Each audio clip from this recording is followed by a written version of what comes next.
नमः शिवाय। माघ मास को सभी महीनों में अत्यंत पुण्यदायी माना गया है। इस मास में किया गया दान, स्नान, जप और व्रत अक्षय फल प्रदान करता है। विशेष रूप से माघ मास के सोमवार भगवान शिव को अत्यंत प्रिय हैं। इस दिन व्रत रखने से मनोकामनाएं पूर्ण होती हैं, रोग दोष दूर होते हैं और जीवन में सुख समृद्धि आती है।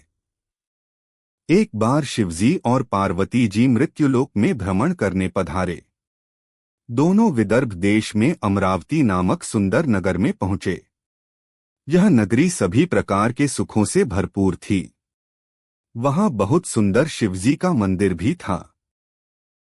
भगवान शंकर पार्वती के साथ उस मंदिर में निवास करने लगे।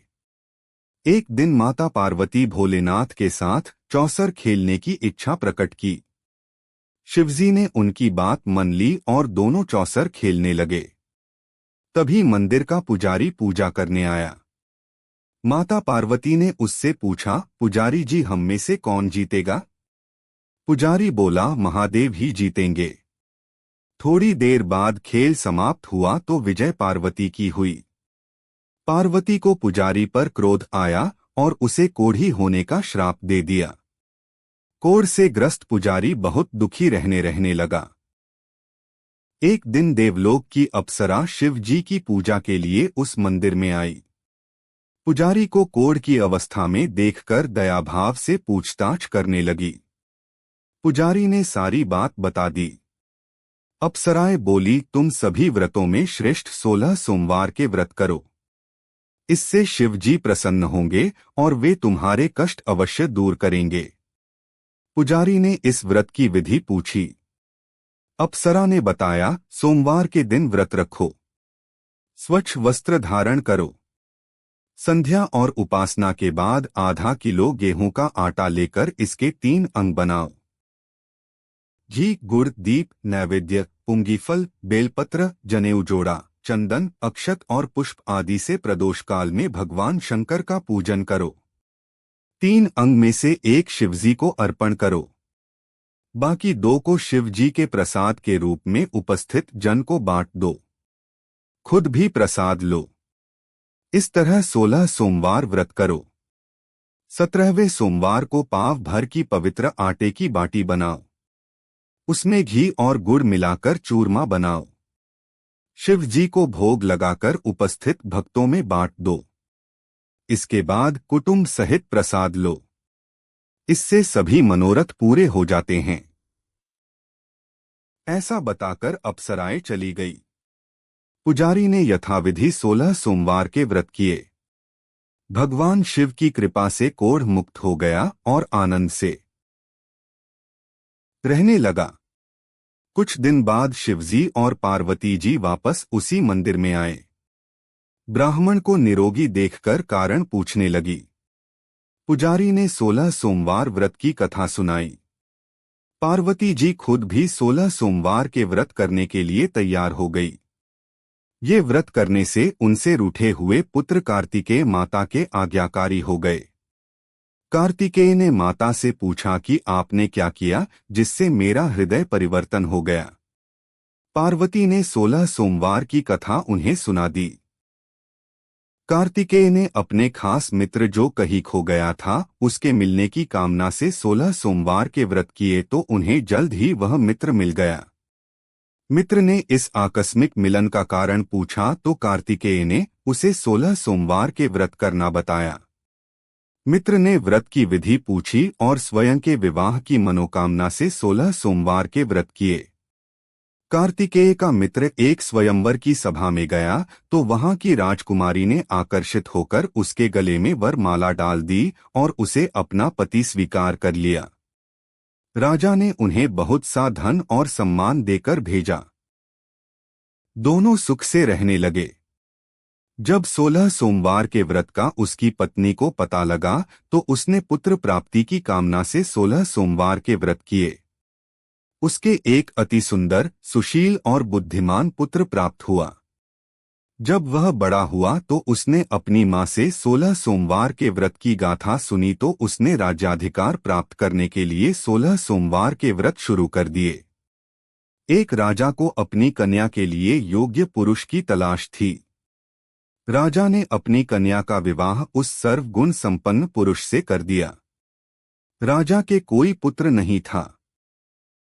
अपने दामाद की योग्यता देखकर उसे राजा बना दिया।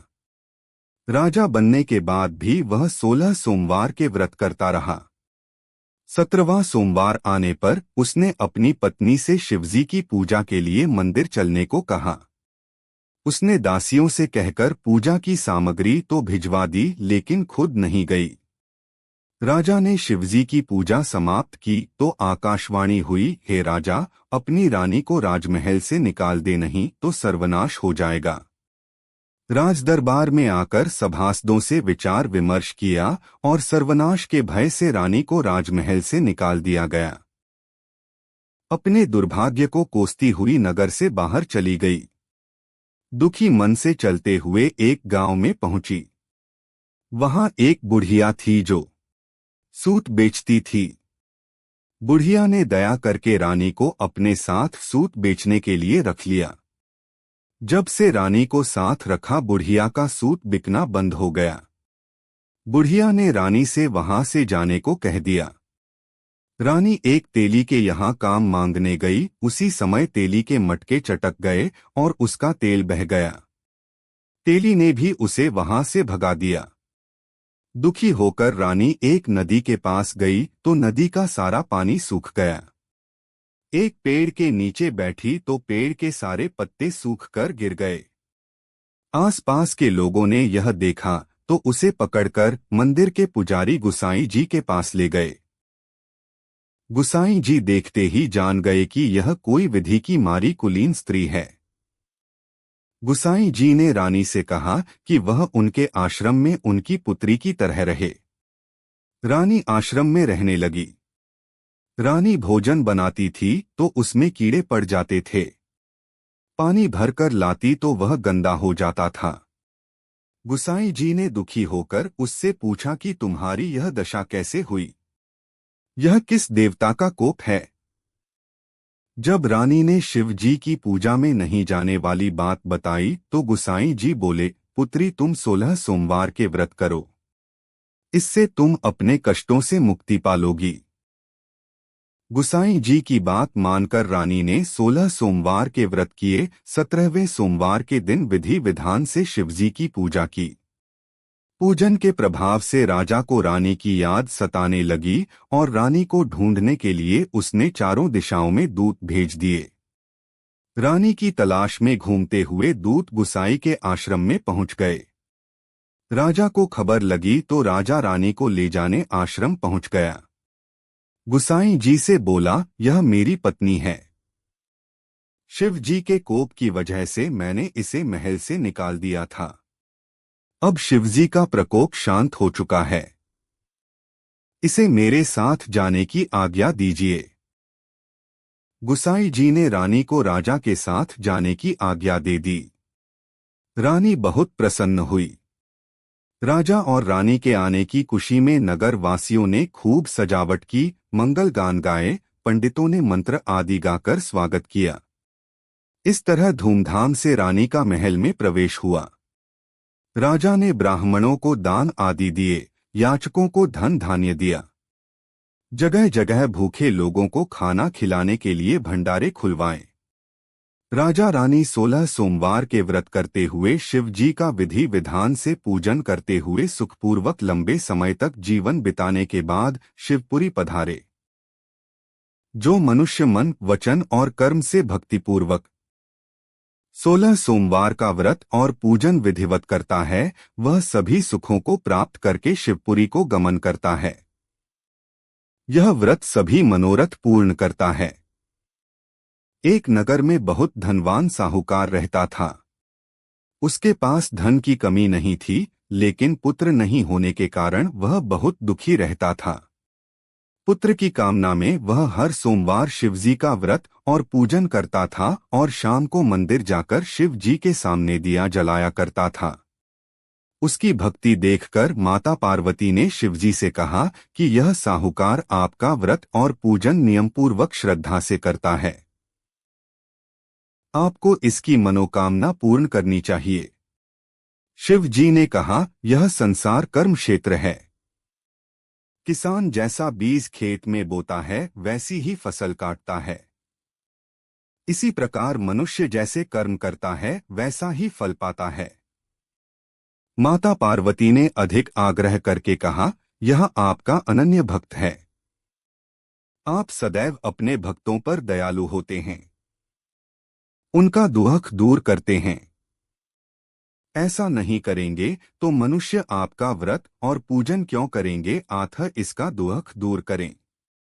माता पार्वती का ऐसा आग्रह देखकर शिवजी बोले, इसके कोई पुत्र नहीं है, इसलिए ये इतना दुखी है। इसके भाग्य में पुत्र नहीं है, फिर भी मैं इसे 12 साल तक के लिए पुत्र का वर देता हूँ, लेकिन 12 वर्ष बाद उसकी मृत्यु हो जाएगी। मैं इसके लिए इतना ही कर सकता हूँ। माता पार्वती और भगवान शिव की ये बातें साहूकार सुन रहा था। इसे सुनकर वह न तो खुश हुआ न दुखी हुआ। वह पहले की तरह शिव जी का व्रत और पूजन करता रहा। कुछ समय बाद साहूकार की पत्नी के गर्भ से 10वें महीने में अति सुंदर पुत्र उत्पन्न हुआ। साहूकार के घर में बहुत खुशियां मनाई गई, लेकिन साहूकार जानता था कि उसकी उम्र सिर्फ 12 साल है। उसने यह भेद किसी को नहीं बताया। जब बालक 11 साल का हुआ तो साहूकार ने बालक के मामा को बुलाया। मामा को बहुत सारा धन देकर कहा, इस बालक को काशी पढ़ने के लिए ले जाओ और रास्ते में जहां भी रुको यज्ञ कराना और ब्राह्मण भोजन करा के उन्हें दक्षिणा आदि देना। दोनों मामा भांजा यज्ञ कराते, ब्राह्मण भोजन कराते और दक्षिणा देते काशी की ओर चल पड़े। एक नगर से गुजर रहे थे। उस नगर के राजा की कन्या का विवाह होने वाला था। जिसके साथ उसकी शादी होने वाली थी वह एक आंख से काना था। उसके पिता को चिंता थी कि उसे देखकर कहीं राजकुमारी शादी के लिए मना न कर दे। जब उसने साहूकार के सुंदर के लड़के को देखा तो सोचा कि द्वार पर की जाने वाली शादी की रस्म इससे करवा लेते हैं। उसने मामा भांजा से बात की तो वे राजी हो गए। साहूकार में दूल्हे के वस्त्र भांजे को पहना दिए और उसे घोड़ी पर बैठाकर कन्या के द्वार पर ले गए। द्वार पर होने वाली रस्म खुशी से पूरी हो गई। काने राजकुमार के पिता ने सोचा विवाह की रस्में भी इसी से करवा ले तो ठीक रहेगा। उसने मामा भांजा से फेरों तथा कन्यादान आदि की रस्में करवाने की प्रार्थना की और बहुत सा धन देने की बात भी कही। दोनों ने सहर्ष इसे भी मान लिया और ये रस्में भी हो गई। भांजे ने राजकुमारी की चुंदड़ी के पल्लू पर लिख दिया कि तुम्हारा विवाह तो मेरे साथ हुआ है, लेकिन तुम्हें एक काने राजकुमार के साथ भेजा जाएगा। मैं पढ़ने के लिए काशी जा रहा हूँ। राजकुमारी में चुंदड़ी पर लिखा हुआ पढ़ा तो उसने काने राजकुमार के साथ जाने से मना कर दिया। उसने अपने माता पिता को इस धोखे के बारे में बताया और कहा कि जिसके साथ मेरा विवाह हुआ है वही मेरा पति है। राजकुमारी के माता पिता ने अपनी कन्या को विदा नहीं किया और बारात वापस लौट गई। मामा भांजा काशी पहुंच गए। लड़के ने पढ़ाई शुरू कर दी और मामा यज्ञ करने लगा। जिस दिन लड़के की आयु 12 साल की हुई उसने मामा से कहा, आज मेरी तबीयत ठीक नहीं लग रही। मामा बोले, अंदर आकर सो जाओ। लड़का अंदर आकर सो गया और थोड़ी देर बाद उसके प्राण निकल गए। मामा को पता लगा तो वह बहुत दुखी हुआ, लेकिन यज्ञ जारी रहने के कारण वह रो नहीं सका। यज्ञ का काम समाप्त होने और ब्राह्मणों के जाने के बाद वह जोर जोर से रोने लगा। शिव पार्वती वहां से गुजर रहे थे। रोने की आवाज सुनी तो पार्वती बोली, महाराज कोई दुखिया है, उसका दुख दूर कीजिए। शिव पार्वती वहां गए तो पार्वती ने कहा, महाराज यह तो वही लड़का है जो आपके वरदान से उत्पन्न हुआ था। शिव जी ने कहा, इसकी आयु इतनी ही थी जिसे यह भोग चुका है। पार्वती ने कहा, इसे और आयु दीजिए अन्यथा इसके माता पिता तड़प तड़प कर मर जाएंगे। माता पार्वती के अधिक आग्रह करने पर शिव जी ने लड़के को जीवन दान दे दिया। लड़का जीवित हो गया। शिव पार्वती कैलाश पर्वत की ओर चले गए। शिक्षा पूरी होने के बाद मामा और भांजा उसी प्रकार यज्ञ करते, ब्राह्मण भोजन कराते अपने घर के लिए चलने लगे। रास्ते में उसी नगर में आए जहां लड़के की शादी हुई थी। वहां भी यज्ञ प्रारंभ किया। राजा ने उसे पहचान लिया और अपने महल में ले जाकर उनकी खूब आवभगत की। दास दसियों सहित आदरपूर्वक अपने पुत्री और दामाद को विदा किया। अपने शहर के निकट पहुंचने पर मामा ने कहा, मैं पहले जाकर तुम्हारे माता पिता को खबर कर आता हूं। जब मामा घर पहुंचे तो पाया कि उसके माता पिता छत पर यह प्रण करके बैठे थे कि यदि उनका पुत्र सकुशल वापस आएगा तो ही नीचे उतरेंगे, अन्यथा वहां से कूदकर प्राण त्याग देंगे। लड़के के मामा ने जब उन्हें सारे समाचार सुनाए तो उनकी प्रसन्नता का ठिकाना नहीं रहा। सेठ सेठानी आनंद पूर्वक नीचे आए। उन्होंने अपने पुत्र और पुत्र वधू का भरपूर स्वागत किया। सभी खुशी खुशी रहने लगे। जो भी सोमवार के व्रत को धारण करता है अथवा इस कथा को पढ़ता या सुनता है, उसके सब दुख दूर होकर मनोकामना पूर्ण होती है। इस लोक में कई प्रकार के सुख भोग कर अंत में सदाशिव के लोक को प्राप्त होता है। कथा को अंत तक अवश्य सुनें और शिव और पार्वती की कृपा प्राप्त करें। वीडियो पसंद आए तो लाइक, शेयर और